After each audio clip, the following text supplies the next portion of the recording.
Obesity affects more than 1/3 of adults and 17% of youth, in the United States, that is. That means 78 million adults and 12 million children are obese. This is important because obesity increases the risk of heart disease, type 2 diabetes, and cancer. At the same time, more than 42 million Americans, 29 million adults, and 13 million children are food insecure, meaning that they don't have reliable access to a sufficient quantity of nutritious food. Even though the United States farmers are producing nearly 4,000 calories per person per day, which is close to twice the recommended daily intake. Obviously, there's a major disconnect in our food and nutrition system. We've got enough food, but it's not being distributed well, and some are consuming too much or the wrong kind of food. And the impacts on children and their development is profound. We're going to talk about food and food insecurity, especially among children, on today's episode of A Public Health Journal. Stay tuned because it should be a good discussion. Welcome to A Public Health Journal, a program that explores the public health issues facing our society today and tomorrow. The host of our show is Dr. Ed Ehlinger, Commissioner of Health for the state of Minnesota.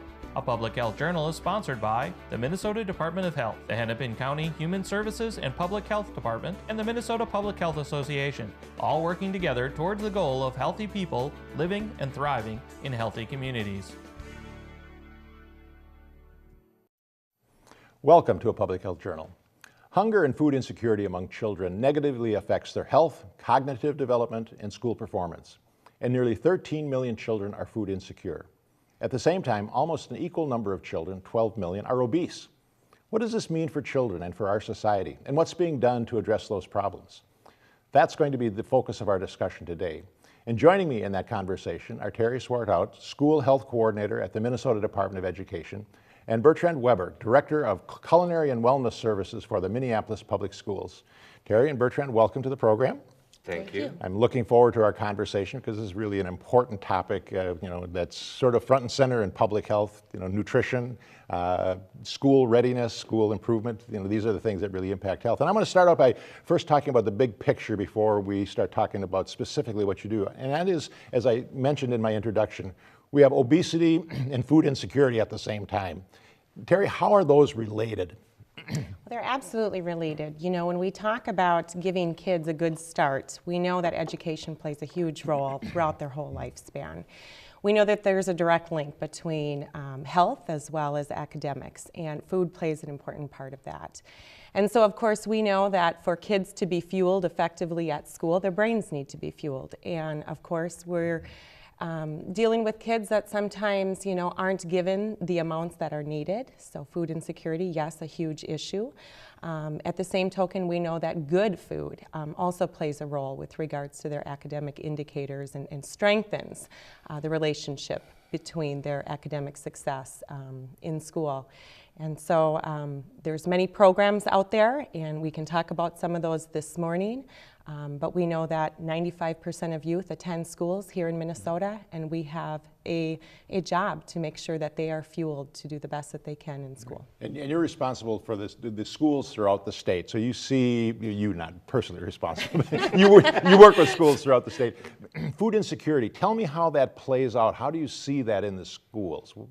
Kids who just don't get enough to eat or to get the wrong kinds of foods. How do you see that affecting people throughout the state?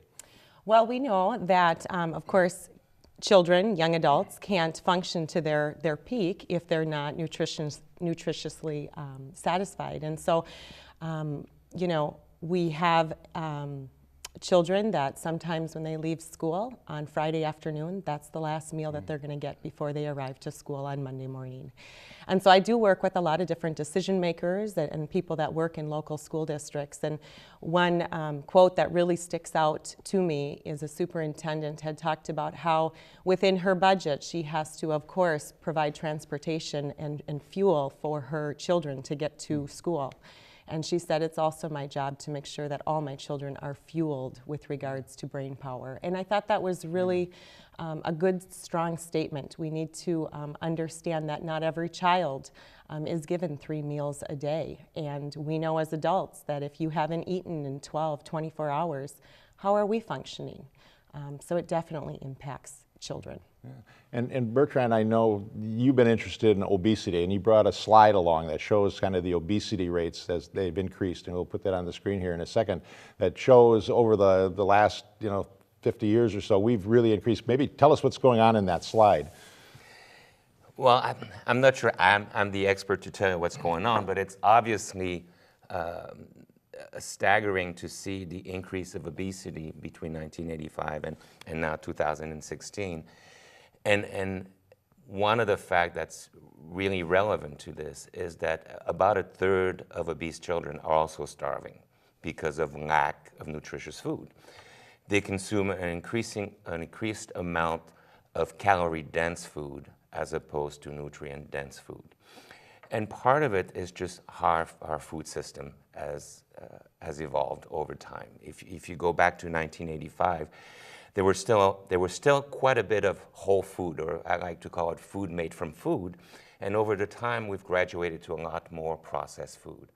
So a lot of food insecure children, access to food is only processed food or gas station food, if you will. So high calories, very low density of nutrition. So a lot of obese children are actually starving.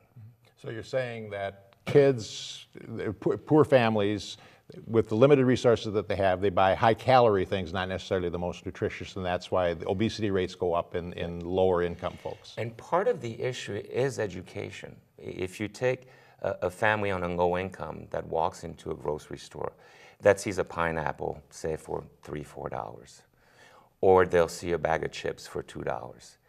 They'll buy 2 bags of chips as opposed to the pineapple, not realizing that the pineapple offers actually much higher density of nutrition and will fill their family even higher than the bag of chip. But because of some of maybe their inability to even understand how to cut a pineapple or dice a pineapple, or even take a baked potato. You can buy 2 baked potatoes for less than a bag of chip, which would provide much higher nutrition-dense food than calorie-dense. So I think part of what we need to do is really help families understand the value of fresh food and how simple it can be.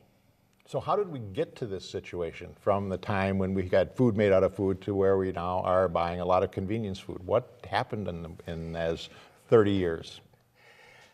Again, I'm not being an expert in this. I can only give you my views. And I don't think there's anything to blame but just society moving forward. If you think about the invention of the microwave or the invention of the cornflake, all of a sudden you had 2 families working.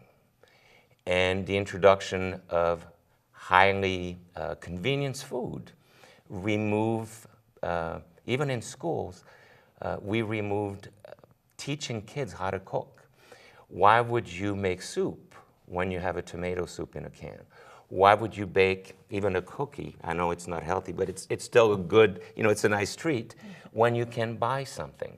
Why would you cook chicken when you can buy processed, fully cooked chicken? Freezers, microwave, convenience food, the marketing of, come home, throw something in the microwave, it's 5 minutes, then you can have a meal, has shifted our view on food. Schools followed the same pattern. They were not, schools did not create the problem, the obesity problem, but school can be a solution by reintroducing whole foods into kids. All right, I want to talk about that because I've been around long enough to see the shift in the schools from kitchens in every school to central organization and everything processed, and now it's kind of go back again. So I want to talk about that, but first we need to take a little break. I'll be back right after this message.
I love it.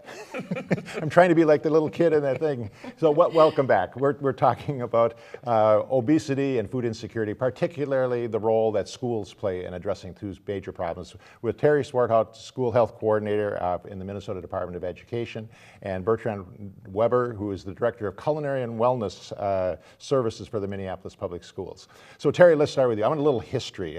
Could you tell me how school nutrition programs, culinary programs have evolved over the last quarter century or so? Well, I don't know if I can bring you back that far, but what I can tell you is that schools have seen a shift, and we're dealing with now childhood obesity like we've never seen before. And what hits me as a parent, what hits me in my role, is we know that children today, their life expectancy is about 5 years shorter than their parents. This has never been seen before. So we have a duty to start changing, of course, some of the behaviors that we can change. And we know that access to healthy foods as well as increased physical activity played a huge role in that. And so with regards to food within schools, again, schools being a great setting to reach all children and young adults, we've seen a shift with regards to what we are providing to our students. And we want to make sure that the messages that schools are providing to students are backed up by communities, by parents, by outside of the food service departments. They're doing a great job in serving our children more nutritious foods today. With the passing of the Healthy Hunger-Free Kids Act in 2010, we know that one of the first things that changed is the nutritional guidelines for the lunch program. Many people saw those nutritional standards come out with some negative press with regards to, schools throughout the country really trying to meet these new guidelines without extra money in a lot of cases, without extra training. We know that good nutritious food does at times cost more than, of course, the convenience items that Bertrand was talking about before. We had a lot of schools not equipped with equipment to actually do scratch cooking once again, because a lot of our kitchens had been remodeled to just simply heat and serve. And so there was a shift, and that shift played out, and we know that there was a lot of bad press, but what I can tell you is that over 80% of parents really do value these nutritional standards. And schools have really stepped to the plate with regards to being the forerunners in changing the dynamic with regards to the foods that our children are getting. So I really applaud districts like Minneapolis, as well as districts throughout the entire state with regards to these changes. So are more schools preparing their own foods now than they did 10 years ago? I would say that in the 1980s, there were a lot of schools that were using deep fat fryers, that were serving the same thing on the lunch menu day after day, that were using heat and serve. Really that was how it was kind of set up, and so I don't want to place blame. Right. But I do know. Well, I know federal policies make a difference. When you ask certain requirements, you have to meet those requirements. You have to do things differently, and I suspect that was part of the change. Yes, and they were really, like I said, the front runners in delivering some of these more nutritious foods to our young people.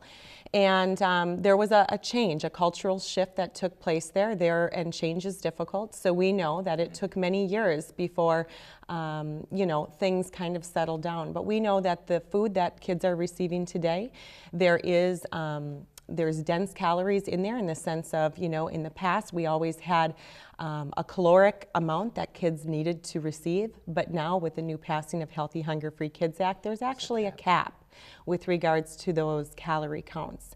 And we need to do that because we know we're dealing with childhood obesity, and we know that we want to provide foods to our children, but at the same token, we want to really set the stage for what is a nutritious meal so that they know throughout their lifespan what they should be doing.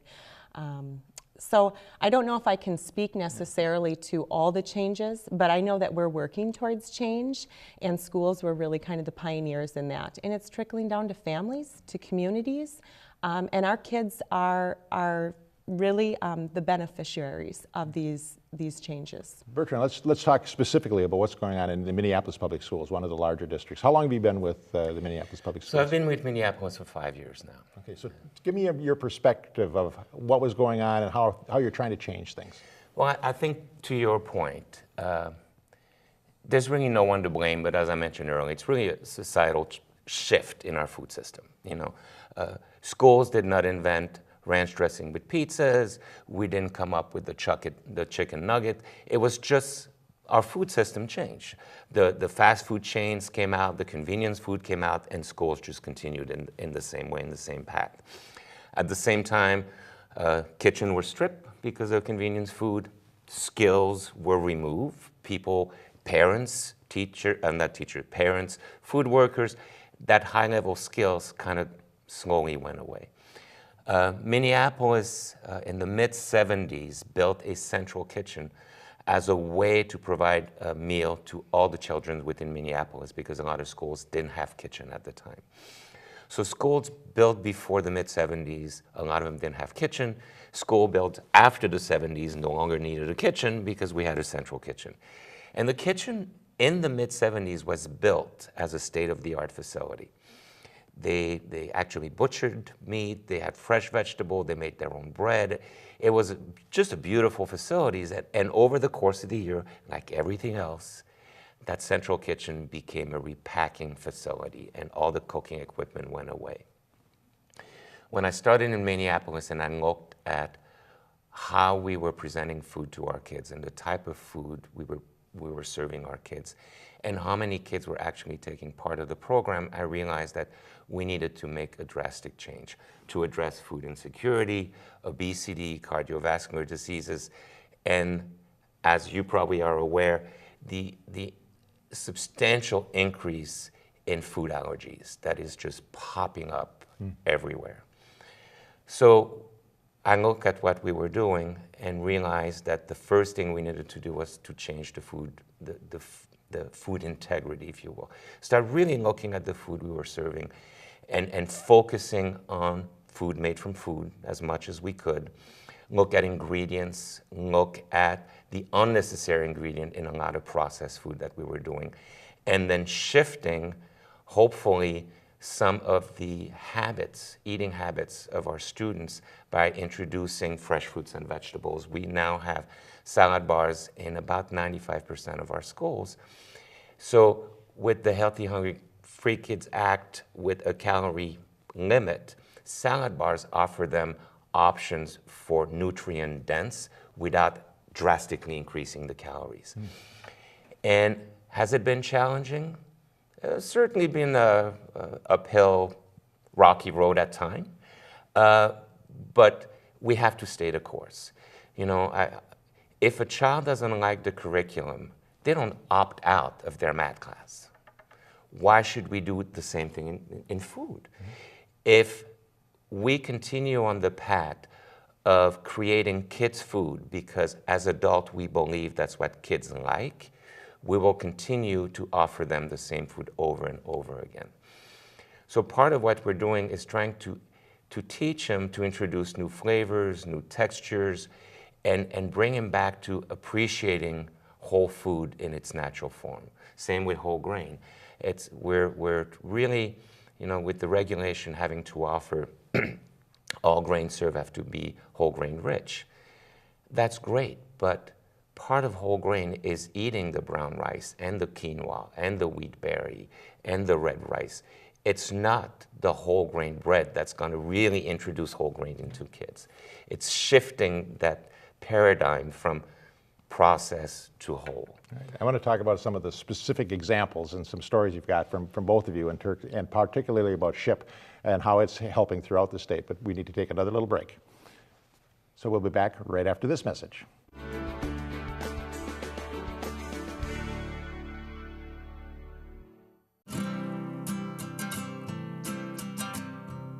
Every day across America, excess food is gathered by a network of good people at local food banks, giving hope to millions of children who struggle with hunger. They've earned their wings, and you can too. Together, we can solve child hunger. Support Feeding America and your local food bank at feedingamerica.org.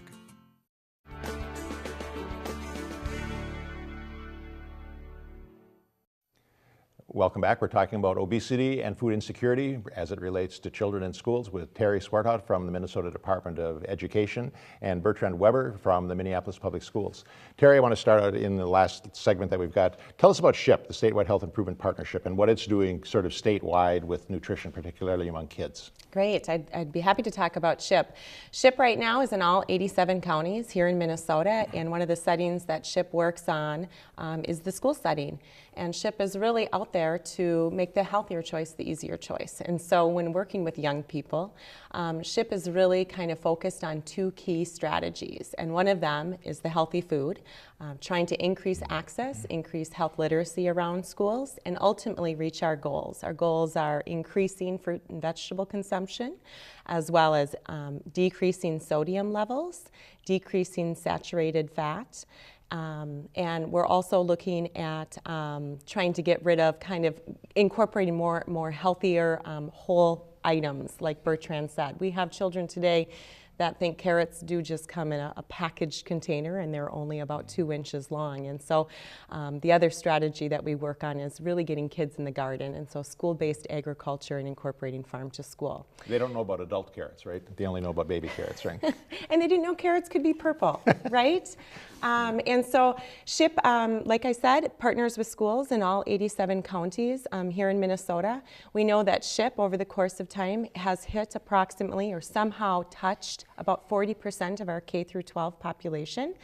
And again, I'm just focused on the healthy eating activities that SHIP helps support, but we also support some active school initiatives. And so we really do them in tandem because we want that connection between health and education that's so vitally important.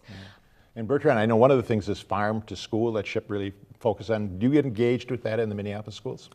So we started 4 years ago. I have a full-time farm-to-school coordinator that actually actively works with farmer. We every year we do an RFP in December and we contract forward with farmer. This year we will have 14 farms that we have contracts with, that some of them grow entire field just for Minneapolis Public Schools. You know, we mentioned food insecurity and often said, well, it's great, all those new regulations. If kids don't eat it, then it's not any healthier. And I think, again, we need to stay the course in introducing good food. It's not just healthy food, it's good food. And kids do appreciate good food. It's a shift in how they've been introduced to food in the past. But the course is about introducing good food, and kids do like good food. Well, you even changed the name of the program. You're not the nutrition program, you're the Culinary and Wellness Services. Was that part of the rebranding, the remarketing? The initial was culinary, and then last year we added wellness because it takes a lot more than books and nutrition for a kid to be successful. Physical activity is a big part of their well-being. So are kids eating this stuff? That's yes, that's the question. Yes, and how are you noticing that? Well, it's interesting. Since the introduction of salad bar, we've actually seen reduction in waste. And although we don't have a scientific way to measure it, we see reduction in food waste in our trash cans. So by empowering kids to take food and making the salad bars really attractive, kids will take the food. And if they take it themselves, there are exceptions. I'm not going to say that every kid is going to load their plate and eat the whole thing. But for the most part, what they put on their plates, they will eat. So how do you educate? I mean, as part of this is about health literacy. Are the schools and the culinary arts trying to work together to educate kids a little differently? And how do you do that? Do you want to go first? And we only have about 30 seconds. So. Go ahead, Bertrand. So in our department, we make resources available for schools to teach their kids.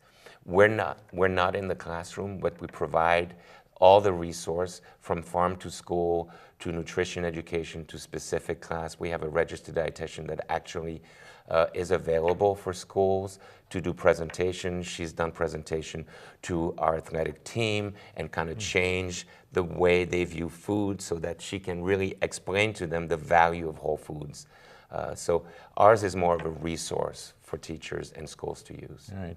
Well, we really just scratched the surface. We just got the basic ingredients. We yes. haven't started, making this great creation. This has been an interesting conversation. Thanks for the work that you're doing, and I look forward to, sort of the outcomes as we bend the obesity curve and get kids to live longer than their parents. That is a startling statistic. So thanks for your work. Thank you. Thank you. I'll be back with a closing comment right after this message.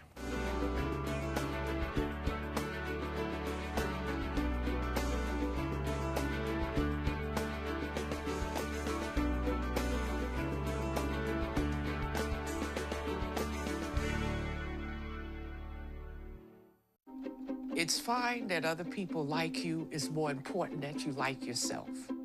And I'm comfortable with every part of me. Meals on Wheels coming to my door as someone who's housebound assures me that I'm not forgotten. They care that I'm okay. My name is Asha Ida Bell. America, let's do lunch. Drop off a hot meal and say hello. Volunteer by donating your lunch break at americaletsdolunch.org.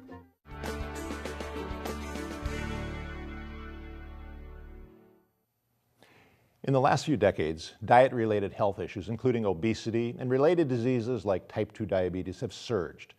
Data show that unhealthy food consumption costs Minnesotans $2.8 billion annually. In addition, 20% of families with children face hunger or food insecurity that also costs Minnesota about $1.6 billion annually in preventable direct and indirect health and education costs. There is a growing consensus that Minnesota can no longer afford an obesity rate of 25%. A food insecurity rate of 11%, and the resulting economic and health impacts on our society. Among the challenges to providing good nutrition to everyone is the fact that our food system is complex, and every step from the growing of food to its consumption and even dealing with its leftovers has many complex parts. And there are often competing interests that make healthy eating difficult.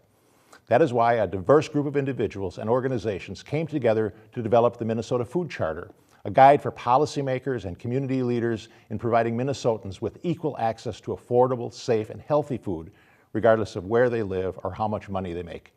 Access that not only improves the health and well-being of residents, but that also significantly improves the state's economy.